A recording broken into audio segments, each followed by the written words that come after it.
Hello, my name is Scott Wilhite. Let's talk about the Sean Combs trial and uh, a news story involving a teacher from a couple of weeks ago. And this channel, this video, I'm creating this video and uploading it to the social media channels that I've created for the purpose of bringing Dusty Broadfoot to justice for several crimes she committed where I was a victim, along with other people. See the first video on this YouTube channel, Justice for Victims of Dusty Broadfoot. For details, it's about a 10-minute video. You can find the details, all the details in that video. There's another one I created, Rockwall County Injustice. It has other details. Of course, I recommend you watching that too. But the P-Diddy trial is going on right now. And there's details from it that that I knew. Well, there's one detail I'm going to talk about that I didn't know anybody would hear about, or that happened. But the freak off crimes were what Dusty did. She's sort of a Timu P-Diddy that did those things about 18 years ago in Rockwall with high school students, involving weapons, drugs, the whole thing. And there's video of it. And there's a $250,000 reward being offered by me to solve or to bring a resolution to those crimes that she committed against the high school kids. A byproduct of that is justice for me. And again, watch the video that shares the details. Sorry about the noise. It's a bug zapper. Anyway, I saw a law and crime video on YouTube that had a headline about a detail regarding the P. Diddy testimony, which apparently is P. Diddy's or Sean Combs's former live-in girlfriend, maybe wife. I really don't know that much about pop culture, but his longtime girlfriend, who apparently attended these freak-offs, that on video may seem like just wild drug-fueled sex orgies with minors here and there that were trafficked in from across state lines, which is how the judge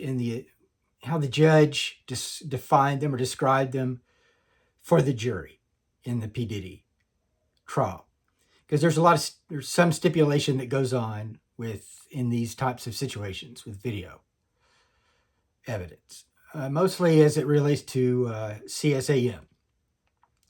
Because jurors don't watch that literally. So it's sort of stipulated to. In the case of P. Diddy, there's still images, apparently, the media hasn't seen it, but there's still images that are apparently screenshots from the video. Well, I don't know if this was on video that the girlfriend testified to, but she claimed that she was forced to be a participant in someone urinating in her mouth. Now, urination is I don't know how common. Common might not be the right word, but it is a fetish. In fact, it may be one of the more common fetishes, if you want to put it that way.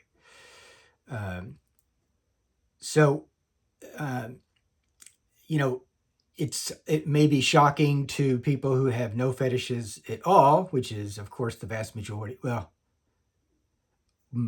maybe not even most Americans. I can't remember. But the non-consensual part of it is what's shocking. And as I've said in the other two videos I've made, when I heard about the indictments of Sean Combs in the Southern District of New York, the DOJ decided to call these orgies freak-offs. That perfectly represents what Dusty did, and what I'm trying to resolve. And by resolve, I just mean identify the high school students that were involved, or somebody in the circle of Dusty Broadfoot that has the information to to bring this to a resolution by getting the attention of the Rockwall County District Attorney and giving them the opportunity to investigate and prosecute Dusty, whether they want to or not. As I said, I'm a victim of that, but my plea for justice is not new. I started this in 2007 and 2008, but I was barking up the wrong tree. I was only barking up the justice for me tree. Nobody cares about justice for me, and that's fine. But societies, communities, they do care about when adults molest minors. That's what Dusty did. And I've got videotape of her doing it 9 times. She could have done it 100. I know I can prove it 9 times. Of course, there's video in the P-Diddy case, and the headline from yesterday, the day before, from that material witness was about the being peed on without her consent. If you watch theoretically or hypothetically, or according to Sean Combs, if you watch the video, it's of adults doing consensual things. And in that case, it may look more like that. In the videos that I have, there's no doubt whatsoever that it's not consensual.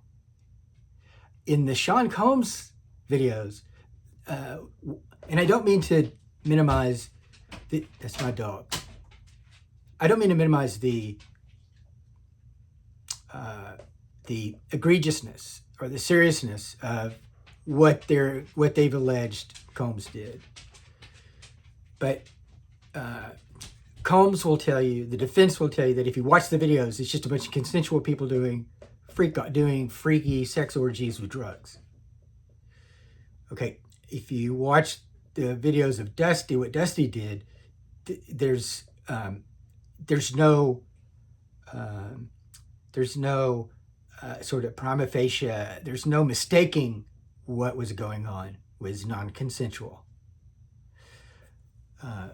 So it's following the P-Diddy details is triggering for a couple of reasons. One, it's non-consensual sex, which is, by the way, what this channel is for.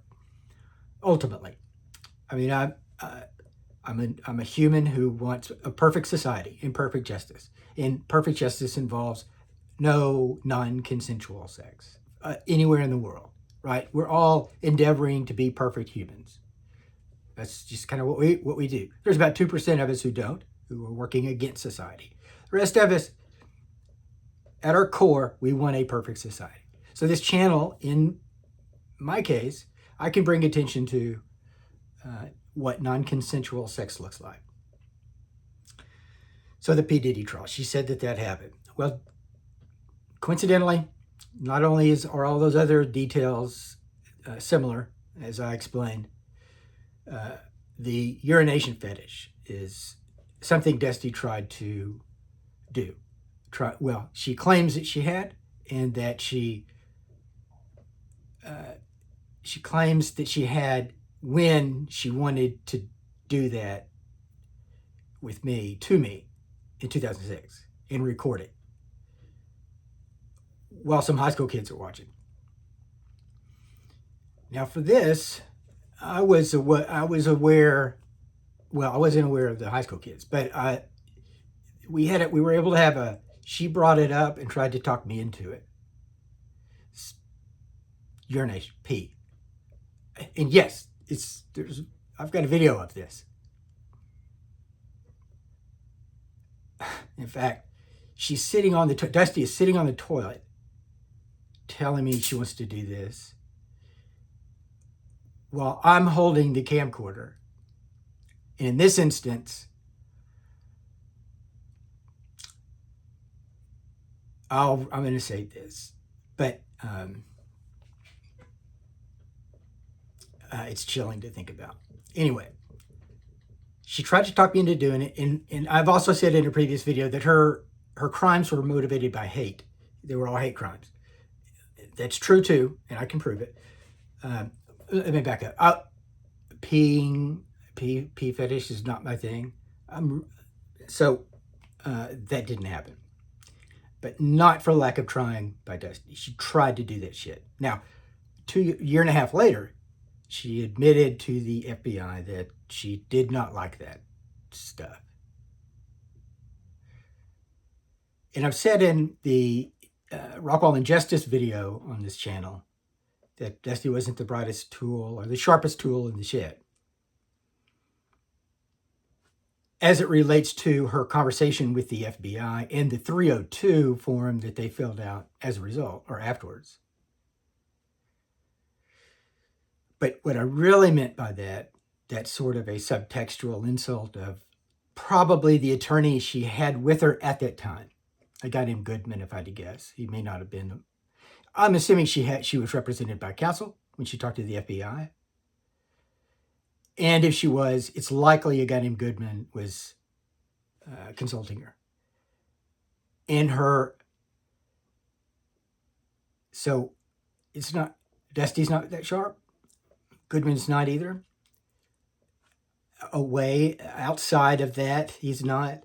But it makes perfect sense that he would tell her something like it's okay to say that you don't like something like the pee fetish in that instance. Because the practical effect of it is, it proves, she accidentally proves that she committed some hate crimes. Not kidding. So, thanks, Dusty, for telling the FBI that you didn't like things like that. At any rate, that happened with P-Diddy. And I knew that when I created this. In fact, the Sean Combs charges are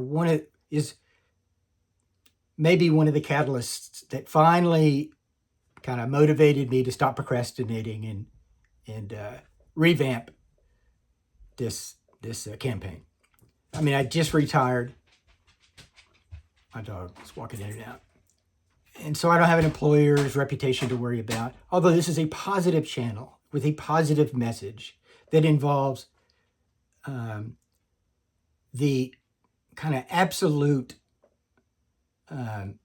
requirement to get consent, full consent, before having sex, and understand what that means. Because theoretically, if you look at the Sean Combs orgy tapes, it might appear to some people to be consensual, when in fact, according to the victims, it wasn't. And I'll give you a couple of examples that hopefully color what I'm trying to explain. One is the movie American Pie from the early 2000s, where Jason Biggs, at the end, and I've never seen this movie all the way through, but I've read research on non-consensual sex that they used that movie as an example of what non-consensual sex is, practically. Because non-consensual sex is not the myth of being beat up with a lead pipe in an alley and physically assaulted. That rarely happens. It does happen, but it rarely happens. It's always some deception. It's always some drugs. It's just not the violent stuff. It's coercion. It's trickery. It's conning. So Jason Biggs, his character, brings the girl that he has a crush on, who he genuinely has a crush on in the movie. But he brings her back to his room to have sex with her. And he sets up a webcam to show off in front of his friends. Okay, so that's non-consensual sex.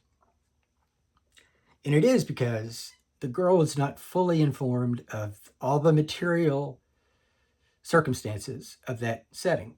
She didn't know there was a webcam.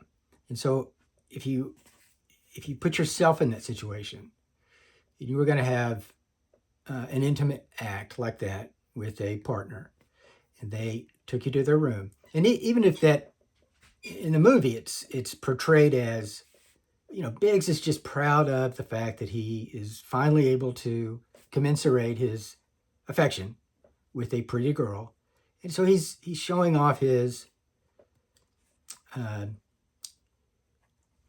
that might not be a malicious act perpetrated by Biggs. The movie doesn't portray it that way. It portrays it as he's bragging about how he's finally able to meet up with the girl that he has a crush on. And even the I think it's all guys that are watching, might, in the fictional telling of that movie, you kind of come away from it thinking, well, kind of in the most respectful way possible, an audience like that would view this situation, but it's really non-consensual sex. And since the girl doesn't know that the camera's there, she's not fully informed, so she can't consent. And if you can't consent, it's non-consensual sex. So if you were going to engage in that, and someone had the camera, would you want to know the camera was there? Would you still engage in that act of sex if you found out that the person you were having sex with, I hate to call it sex because it's not, it's assault. The person that you're going to engage in that kind of act with doesn't tell you about the camera. Most people would not. Now there's another example that involves either a porn star or former porn star. She was on a podcast, Two Bears, with Tom Segura and the Burt guy, which I don't watch very often. And I don't follow porn star conversations much, but for some reason I was watching this. And she was talking about how, and this is real life, this isn't a movie. She was talking about she's bragging about how she used to live with a guy,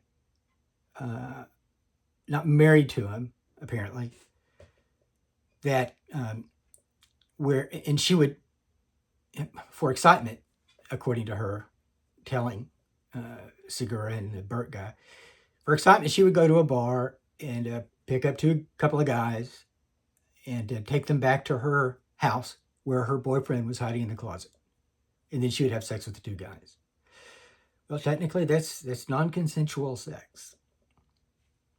And although the two guys that she brings back might not believe it is, they might not find the boyfriend hiding in the closet material to their decision to have sex with Adriana, whatever her name is.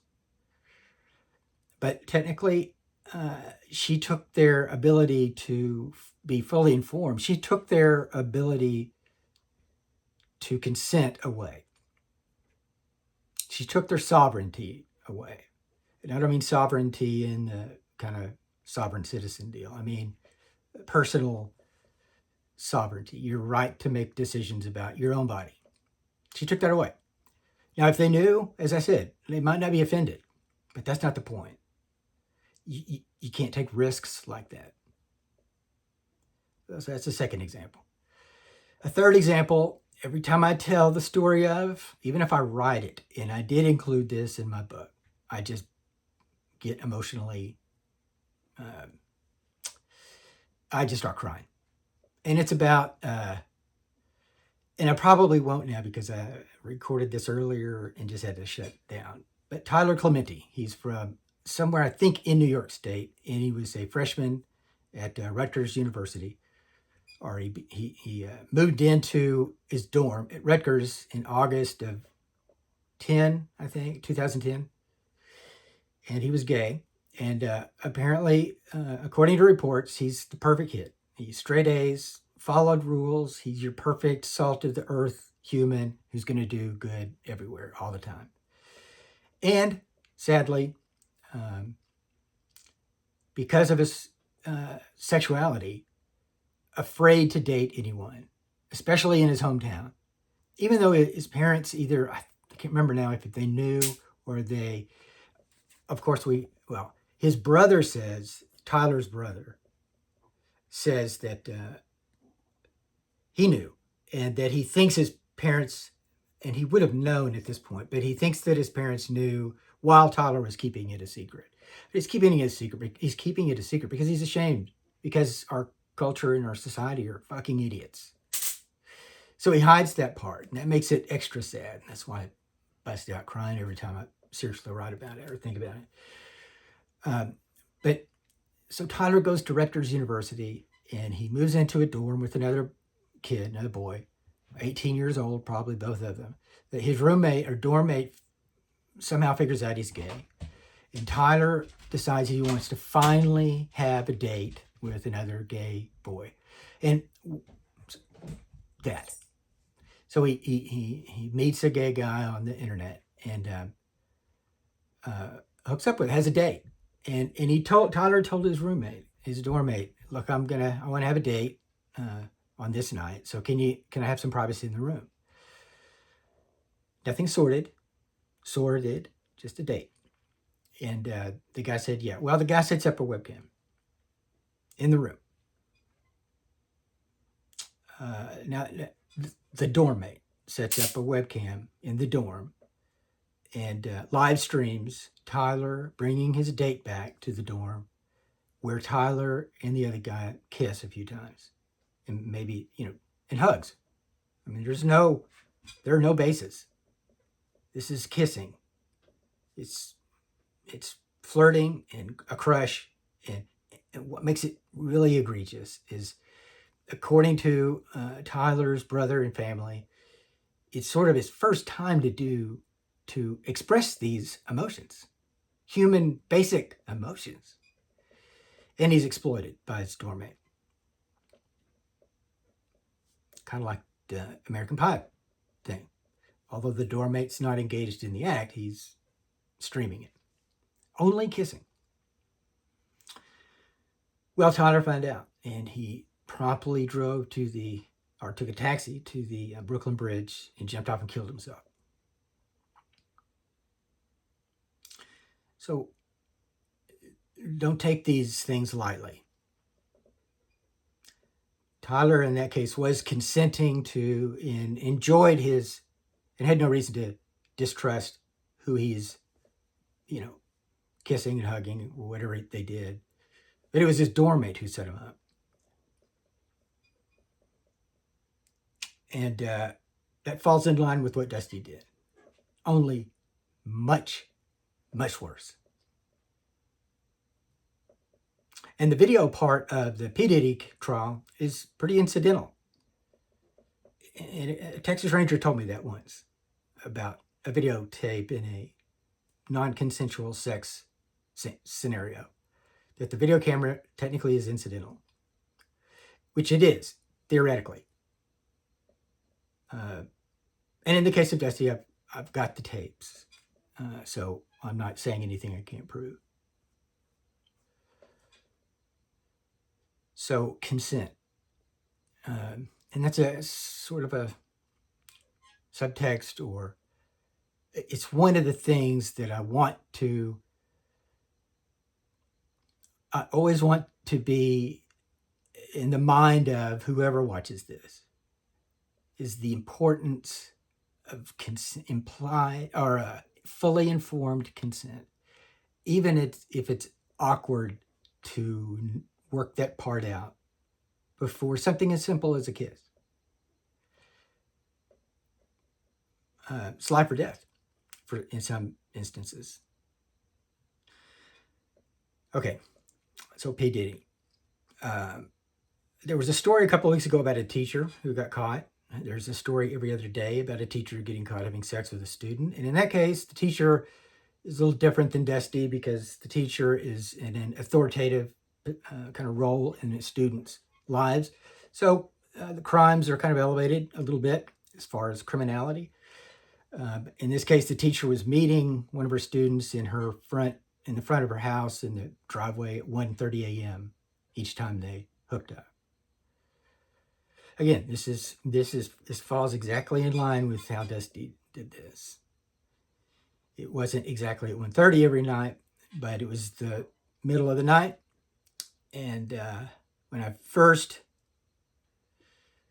a month before I moved in, she had her family dog euthanized in preparation for sneaking high school students into her house in the middle of the night.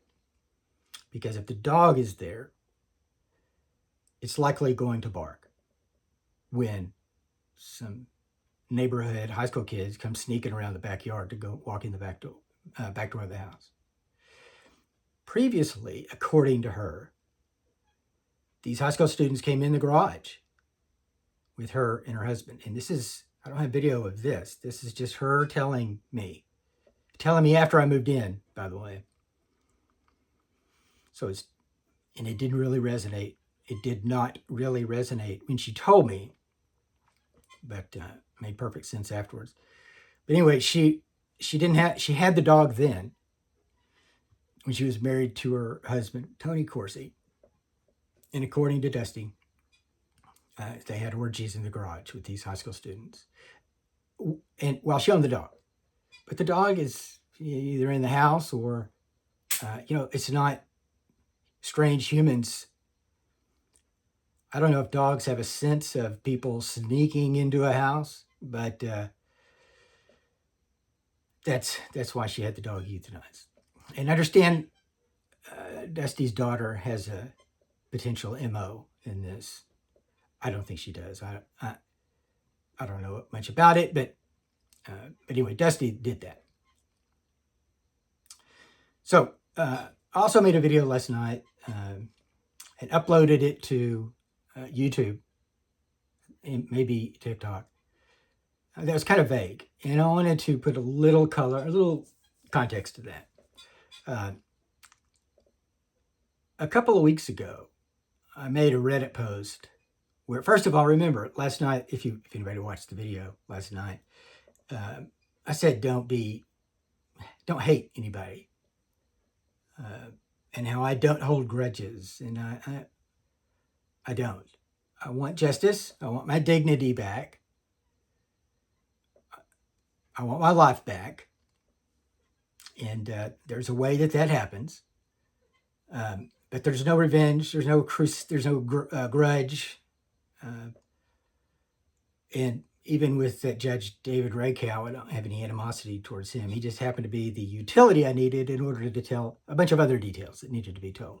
And everything I said about Rakow is true. And there's more that I left out. But at any rate, I've made a post on Reddit a couple of weeks ago that said, I half joking, I might hire some social media influencers to help me tell this story. Well, I'm not wealthy, sadly, or actually, in a good way. I don't care about money. I care about my dignity. That's invaluable. But I joked about hiring some social media influencers to tell the story. Well, one social media influencer apparently was kind enough to tell the story for me. And I didn't know. I've spent the last 3 years in a grad program studying influence, online influence. And while I was doing that, I had no idea this particular social media influencer was a social media influencer. Especially when I was teaching her how to use the restroom by herself, how to clean her room, how to, whatever you teach an 18-month-old, because her mother damn sure wasn't. At any rate, I had no idea when I was in grad school that that social media influencer was growing in popularity. But I was studying the same phenomenon, not about pop culture stuff, about pointy fingernails and tattoos, but about political pseudo-pundits and how they don't influence political behavior. Because political science, social science is about predicting what humans do. And I'm real good at. And it's done through surveys, public opinion surveys. And I've done that as a researcher. So while I'm learning all that at a advanced level, that little brat who never kept her room clean was becoming a very popular social media influencer in the pop culture. She's becoming a little J-Rock. And she decided apparently she saw the post on Reddit that I was in the market for hiring a social media influencer to tell this story. And she did for me. And I really appreciate it. And the reason I say that about me researching it, I mean for real researching it, writing about it, and all that, is to say that I never did. I can tell you so many things about linguistic analysis, sentiment linguistic analysis, what people mean with the words that they choose. I can tell you about how to read live stream chats from viewers or fake viewers, and I can tell you how to weed out fake engagement. And thanks to the Meta lawsuit going on right now in DC, we know that even Meta believes that about 40% of engagement on Instagram is fake. This is internal executive level communications that's being disclosed in court. So it's not made up. I would argue that in many cases it's much more like 60 to 80% fake engagement. And so I think that's where this social media influencer that I'm talking about is somewhere between 60 and 80 fake engagement. It doesn't matter. The remaining 20 to 40% are rabid fanatics. And that's good. Because I don't have any ill feelings towards anything. And what I'm getting at is, it sounds like Dusty's daughter made a video when she found out what I was doing. And I don't hold any, I haven't seen the video. I don't follow her. I don't see her. I don't know. I saw her once on TikTok 6 months ago, and it scared the shit out of me. I mean, literally started shaking. She was in some restaurant in Rockwall, and for some reason, I'm just randomly swiping up. Reagan Corsi has not entered my brain since 2020 when I wrote my memoir. And as I was writing the memoir, one of the things I was waiting on to write it, because all these things happened in 2007 and 2008. And I knew I was going to write a memoir back then, but I wanted to wait until I finished the grad program, and I wanted to get close to retirement so I didn't, bring any negative attention to my employer. And so in 2020, I was real close to the undergrad degree, and the pandemic happened. So I just started writing. And I mean, I wrote 12,000 words a day for about 15 days. It was the most cathartic thing I've ever experienced.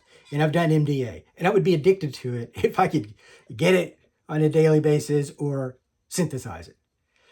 It's a cathartic experience.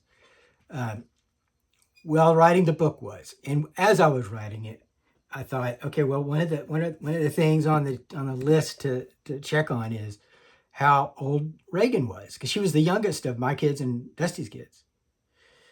And I just didn't want to write a memoir that involved the truth about her mom, and it be a world bestseller and win the Pulitzer, but I didn't want to bring any negative attention to a high schooler, to Reagan, even though she was a brat. And, she's a normal kid. She still is, even after she's made a video of me, whatever it says. I hadn't seen it. I just heard it happen. So I texted one of my daughters and said, hey, do you think Reagan is old enough? Do you think Reagan has graduated from high school and has a few years behind her? I honestly don't remember what that daughter replied with. I could do the math because I knew how old Reagan was when I lived with her for a year in 2006.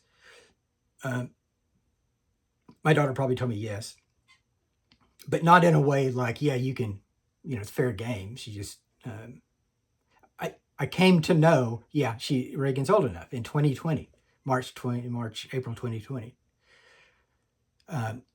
And that was the last time I heard about her until I'm randomly scrolling up on TikTok about 4, 5, 6 months ago. And I guess Reagan is at a restaurant in Rockwall. And the first word she says is, "My mother is the most intelligent something." And at that instant, I guess Reagan turned the phone, and Dusty was now in focus. And Dusty had a cap on and maybe glasses, so I didn't recognize her. But I glanced down to the username of the account, not because I'm thinking this is somebody I know, and I noticed Rockwall. Still doesn't do anything. And then I noticed 77. I didn't see 777. I just saw 77. That's when I said, wait, what? So I did whatever you do on there to go to the account, because now it's the Dusty Miller connection, maybe, because Dusty Miller's born in 77. And I got to the account and noticed it was Reagan, and well, actually I thought it was Dusty's account because I never saw 777. 77 would be Dusty's, I would associate it with Dusty. So I just immediately went back, went down to the three dots on the bottom right, and tried to find a block. And I'm just not that active on Twitter, so I don't know if there's a block or not. But there was see less of this. So I immediately hit less of this. So I don't see them. And with the exception of 2020, when I wrote in the book, there was that. No knowledge of any of them between 2007 and 2020. And then 2-3 months ago, something about torturing a cat popped up somewhere. And I can't remember where. It was online, and I will occasionally watch Ethan Klein's podcast, even though it's very boring because it's so pop culture drama. I don't want to explain all the details of why. Sometimes I land on a Ethan Klein podcast. Since October 7th, I don't watch him much at all. I'm not anti-Semitic, but I just finished a grad program in political science, and so Israel's got some fleas. And Ethan seems to be in the cult that is supporting genocide. So I don't watch him anymore. But I happen to see the Reagan stuff and the cat stuff, and I thought, oh, what the fuck what the fuck has happened to Reagan Corsi? I used the term the other day, nostalgia de la boue. It's a French term. It means pigs playing in the mud. Sort of the bet for Americans who don't know French. The best example of that term is the J-Rock character in Trailer Park Boys. He's very distinct, right? He's a pretend rapper, and I'm not implying that the demographic that he's trying to associate with are pigs or that they play in mud. But in the French translation of it, it doesn't have anything to do with race, or it just means that that there is more of a raw culture that a non-raw culture person. It's like cultural tourism, may be the academic translation or definition of the idea of nostalgia de la boue. Cultural tourism. And there's criticisms of it because it also includes when wealthy people tour or do sort of, what's it called? When wealthy people pretend to care about developing countries and travel there, and they take in the sights and not immersion, but they temporarily take in the sights of impoverished countries. So in one sense, not exactly that sense, Reagan is living that life. It's the Jerry Springer effect or the J-Rock effect, which is fine. Which is fine. I don't care. Good for her. Capitalism. And her stepdad paid for this. If 60, 80% of her engagement is fake, if only 40% is fake, She had to get there through inorganic means, and her stepdad paid for that. He's got those, his pockets are that deep, which is fine too. Um, I don't, but in grad school, I never did research how much those people cost. I have researched buying engagement, how much fake engagement costs a lot in how to get away with it on social media platforms in an academic setting, following academic research policies and guidelines and all that. So not maliciously, not nefariously. And that part's easy and cheap. I mean, I can get 1,000 views on YouTube for $7.50. Not much more subscribers. That I researched and tested and tested and tested. I never did. And let me say one more thing. The one person I studied the most was Tim Pool. He's a pseudo pundit, mostly on YouTube, who he's a character, but he lies. And my argument, sort of my master's thesis, was pseudo pundits like him, who are mostly popular because of fake engagement. Well, the research question was, does his brand of pseudo punditry affect political behavior?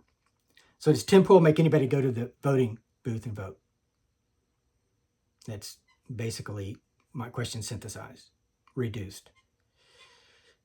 But I never researched how much it cost to buy Tim Pool for one mention, which you could say how much one ad read would be. And look, I'm old. I'm turning 60 next month. And I was a professional DJ for about 10 years. And the first 2 or 3 years of that, I was in nightclubs. The first couple of years, this is started in 85, 86, I was a radio DJ.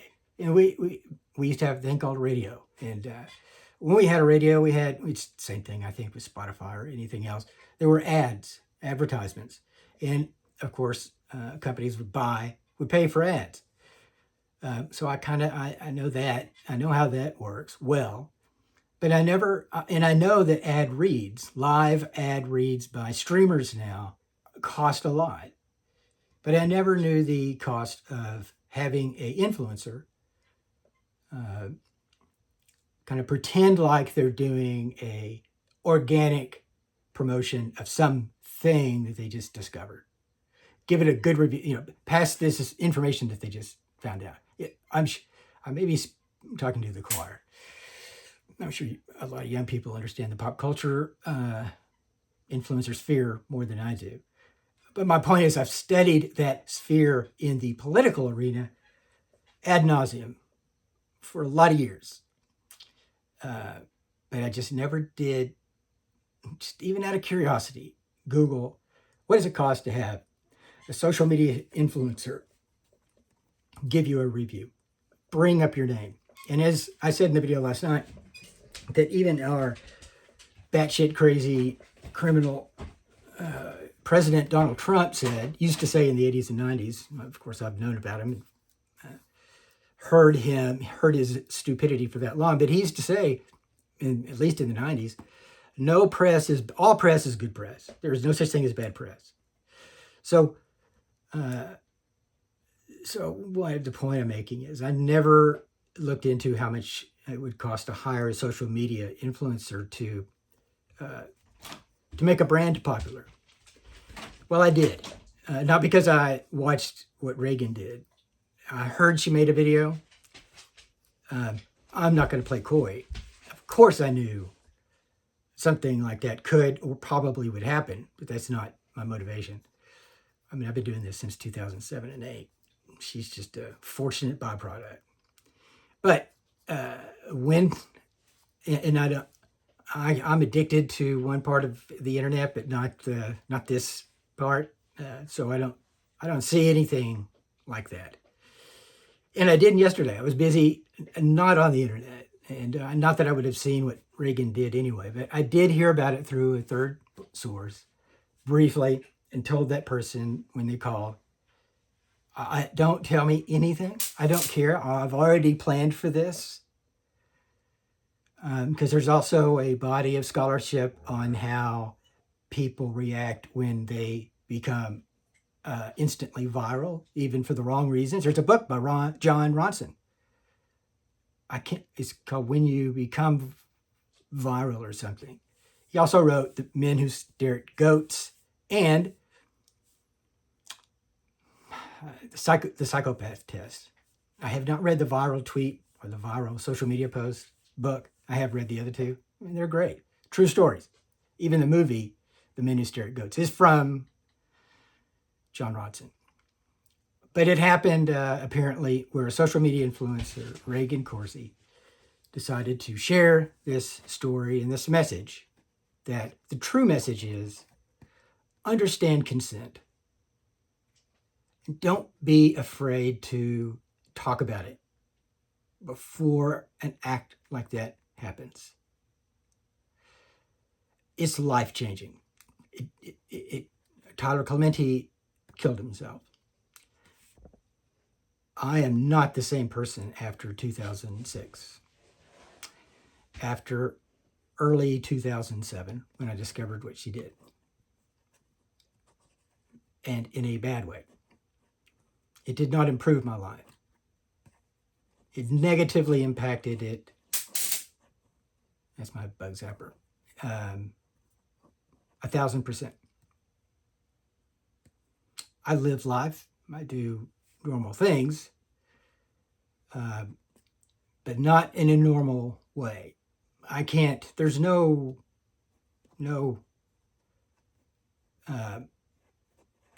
partners, intimate partners. I mean, I've tried twice. It doesn't work.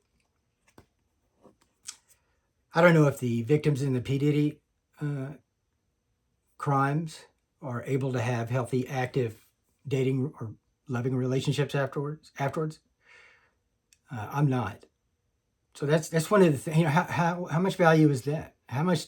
What is that? What is an insurance actuary? What price tag does an actuary put on that? So that's why this is a lifetime endeavor.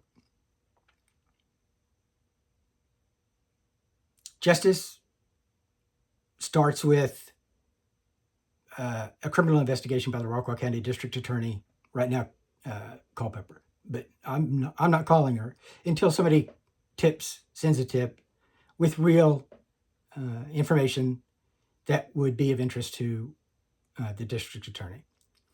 I already told Dusty's friend, Galen Ray Sumrow, the former district attorney who was convicted and sent to prison, and he used it against me in a weird way. Or he didn't use it against me, but he ignored it, which is using it against me. So consent. Get consent. If you ever watch American Pie again and you get to the end scene, think about that.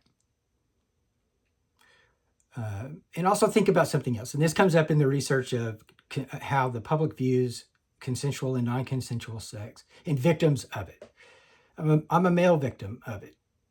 And, that's still taboo, or still, it's not, it's still mythical to many, many, many, many people, too many people.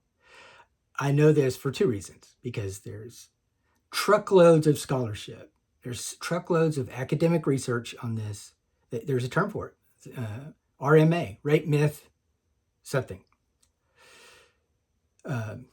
And one other little niche discipline or research on this topic involves how people watch fictional movies that involve things like, that are like revenge stories, like Girl with the Dragon Tattoo. I mean, that is a revenge tale of a girl who was sexually assaulted as a child. It's been years since I watched it, but within the last couple of months, a study was published on comparing fictional I think they were doing books, not movies. This just happened to be a movie. Fictional stories involving sexual non-consensual sex, specifically men compared to women, stories of that, and how books or movies that tell those stories, like how people react to the girl with the dragon tattoo. Well, everybody's pulling for the girl. She's getting revenge. She's been violated. But when it's a story of a male victim, it's told more in the movie, not the incident itself necessarily, but the movie is in the genre of comedy. There's nothing funny about it. I mean, I understand comedy, and there's nothing funny about it. So next time you watch something in the media or you hear about it, think about it. Think about what consent means. If you went and bought a car, if a person walks up to a car lot where they've got cars for sale, and the car salesman walks out, and there is a car sitting on the lot, and it appears to be fine, and the buyer says, "I want that car," and the car salesman says, "Okay." Even if he says, "You want it for a test drive? You want to take it for a test drive?" And the person says no. And but the car salesman, and the car didn't have a transmission, but the buyer doesn't know, and the car salesman does. He sort of bluffs "You want to take it for a test drive?" Because he knows if the guy takes it for a test drive, it won't drive because it didn't have a transmission. But he goes in and he signs a contract and sells it anyway. And the buyer goes out, sits in the car, and tries to drive off, and it won't move. Was the transmission material to that deal, to that contract? Would the buyer have bought the car if they had known that the transmission was not in it? Because that's sort of an implied consent scenario in that contract. Well, the webcam, or the absence of a webcam in American Pie, would be implied.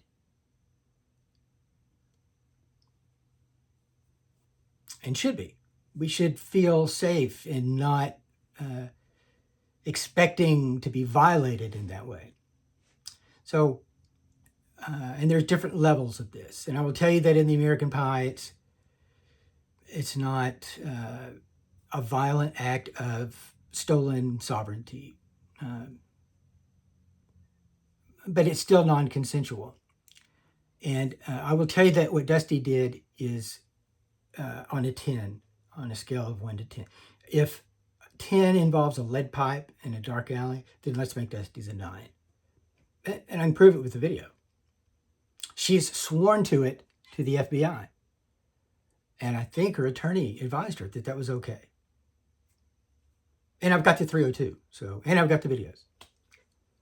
So if you have any information about who it was, the minors involved, or know of what happened and know the minors, please send it in an email to justiceforvictimsofdusty@gmail.com.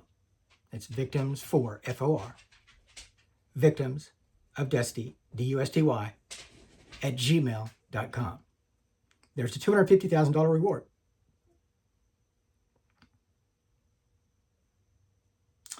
And thank you, Reagan. I don't think I brought this up. I Googled how much it cost to hire an influencer today, after learning that she made some negative video. Not that I've got anybody who would care about Reagan, but as I said, I don't care what she said, unless it's defamation. And I haven't seen what she said or heard what she said. And the person who told me didn't tell me any of the substance of the message. But it was this guy's bad. I think she gave instructions on how to dox me. I don't care about that. I don't have anything to hide. But that's about all I know that she said. But if she did say something that was defamatory, like denying that these things happened, even though I don't have any animosity towards Reagan, that opens her up to be sued for defamation. that's an indirect way to, in a step towards justice, making Rockwall safer, and maybe putting my message to think about consent in the minds of a few more people. But it was $10,000. I keep forgetting to say that. It's the money shot, as they say. What Dusty did, apparently, is at a minimum worth $10,000, even if it's bad press. Because now, the person who told me about what Reagan did told me that 900, around 1 million people had viewed it. Now, whether they consumed and understood what Reagan was talking about, I don't know. And for this, it's 100% very organic engagement.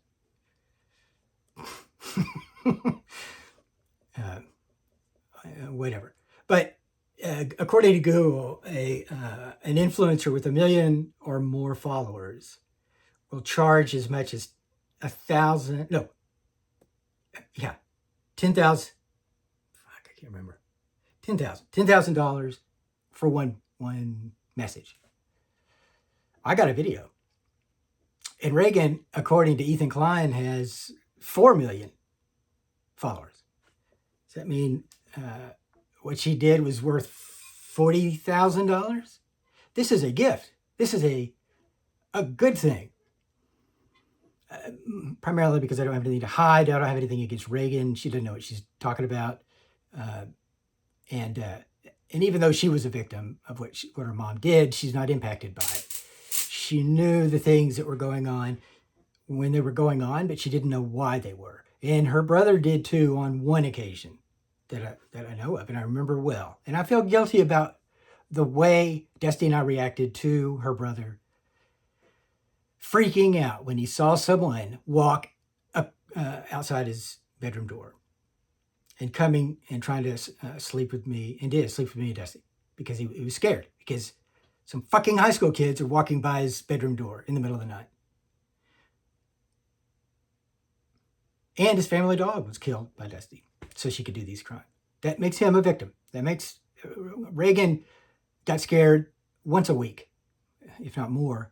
Claimed she saw somebody outside her window and ran in. But she was much younger than Reagan. Preston. Preston was 9. She was 18 months. And she had a habit of sleeping with her mom. So I can't chalk up Reagan to being honest or actually seeing people. But, she did it 50 times in a year. How many of those may have been true? It could have been that none were, because, 18-month-olds are smart enough to make up excuses to try to get what they want. I only blame me for not recognizing what was going on and not putting a stop to it. Not because, it was going on with her and her brother, but for the high school kids that were sneaking around, and for me, what Dusty did to me.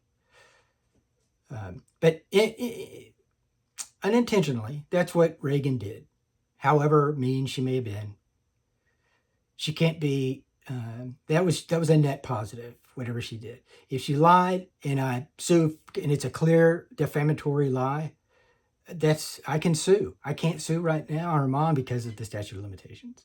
Her mom could sue me, and I could prove that I'm telling the truth. So who knows if she was defamatory? I'll find out. I'm not a reactionary type of person, so I'll find out at some point what she said. So thank you, Reagan, for the donation to this cause.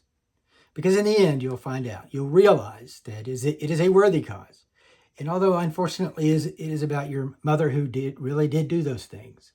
And I feel sorry for that, for when justice happens. But, this is life. All right. Peace out, everybody.